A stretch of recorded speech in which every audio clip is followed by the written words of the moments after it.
Hi friends, मॅथ्सची किमयामध्ये आपलं सर्वांचं स्वागत। मागे आपण पझल 1, 2, 3 पाहिले। आज आपण चौथ्या पझलमध्ये पाहणार आहे। मग 30 सेकंदात उत्तर काढायचं आहे। 6 + 6 42, 7 + 7 56 हा प्रॉब्लेम दिलेला आहे। 9 बरोबर 9 किती आहे? थोडंसं नीट प्रॉब्लेम मध्ये बघा, अशा त्याच्यातच त्याचं उत्तर लपलेलं असतं। बघा 6 + 6 दिलंय। मी काय केलं, 6 × 6 36, 36 + 6 42, सेम 7 × 7 + 7 करायचं, 8 × 8 64 + 8 70। सेम प्रोसिजर इथे मी वापरणार आहे। 9 × 9 81, 81 + 9 90 इज युअर आन्सर। नेक्स्ट बघा, 8 + 2 तुम्हाला हे दिलेलं आहे 16,106। 5 + 4 29,1 हा प्रॉब्लेम दिलाय। 30 सेकंदात कसं उत्तर काढा। प्रॉब्लेम मध्ये नीट बघा, मी अजूनही सांगते, क्वेश्चन मध्येच त्याचं उत्तर लपलेलं असतं।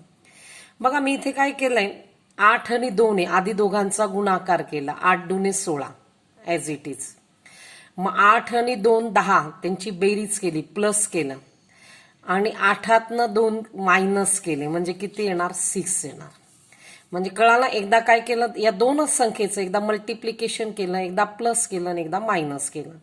अजून एखादं बघूया आपण, 5 + 4, 5 4 = 20, 5 + 4 9, आणि 5 मधनं 4 गेले 1। अजून एखादं बघा तुम्ही, 30 आणि 1 30 × 1 30, दोघांची ऍडिशन करा 31, आणि दोघांचं सबस्ट्रॅक्शन करा 29। ओके, आपल्याला आता काय विचारलं त्यांनी, 13 + 7 किती असेल? पहिली स्टेप काय आपली, दोघांचं मल्टिप्लिकेशन, मग इथे येणार 91, दोघांची टोटल 13 आणि 7 20, आणि दोघांचं सबस्ट्रॅक्शन 13 मधनं 7 गेले 6। नेक्स्ट प्रॉब्लेम बघूया। हा तर फारच सोपा आहे तिघांमध्ये। मग क्वेश्चन काय दिलेलं आहे आपल्याला, 4 वेळा 1 1 2 2 3 3 इज इक्वल टू RTEN। एका सेकंदात त्याची आयडिया बघा। 30 सेकंद आहे, कोणाला जमतं?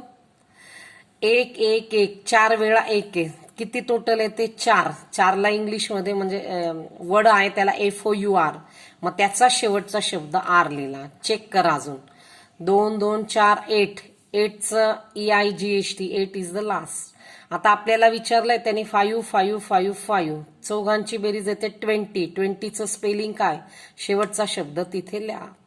4 4 4 4 किती येणार? 4 2 8 4 ते 16, 16 म्हणजे इंग्लिशमध्ये 16, म्हणून शेवटचा शब्द N। ओके, हा व्हिडिओ कसा वाटला तुम्ही मला सबस्क्राईब करा, लाईक करा। भेटूया पुढच्या व्हिडिओत। Bye bye.